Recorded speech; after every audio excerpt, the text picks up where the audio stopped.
Hello, myself Bitisha. Welcome to my weight loss journey. দিনটা Sunday, আর Sunday মানেই তো একটু দেরিতে ঘুম থেকে ওঠা। ঘুম থেকে উঠে ফ্রেশ হয়ে উষ্ণ গরম জলে লেবু চিপে খেয়ে প্ল্যান করছিলাম ব্রেকফাস্টে কি বানাবো। মাথায় আসলো কেননা ব্রেকফাস্টটা বাইরে থেকে করা যাক। চায়ের দোকানে চা খেতে চলে গেলাম।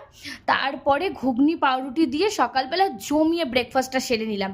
চা টোস্ট বিস্কুট তো থাকবেই। খেয়ে দিয়ে চললাম আমি ওই বাড়ি। গিয়ে রান্না বান্না সারতে হবে।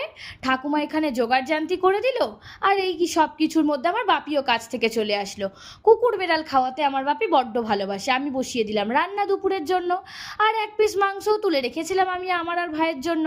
সেই সব খেলাম, দিয়ে এবার রান্না কমপ্লিট করে নেব। আর সানডে মানেই আমার কাছে হচ্ছে পুরোপুরি family time. I love my family more more and more. তারপরে স্নান সেরে চুল আঁচড়ে বসে পড়লাম দুপুরে লাঞ্চ করতে। লাঞ্চের মেনুতে ছিল আজকে এলাহি আয়োজন।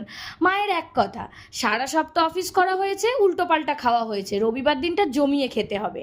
আর আমরা এই রবিবার দিনটা ফ্যামিলির সবাই মিলে একসাথে খেতে বসি। দারুণ এনজয়েবল। বিকালবেলা ছাদ থেকে ঘুরে সন্ধেবেলাতে বসলাম এক কাপ চায়ের সাথে, উইদাউট সুগার। মা লেবু চা বানিয়েছিল। আর তারপরে আমি, ঠাকুমা, মা, কাকিমা সবাই মিলে বসে একটু মুড়ি খাচ্ছিলাম, বাড়িতেই বানানো। তারপরে আমি ফিরে আসলাম ফ্ল্যাটে।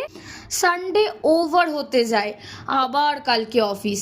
যাই হোক, স্কিন কেয়ার কমপ্লিট করে নিলাম। কালকে অফিস আছে, তাই এবার আমাকে ঘুমোতে যেতে হবে।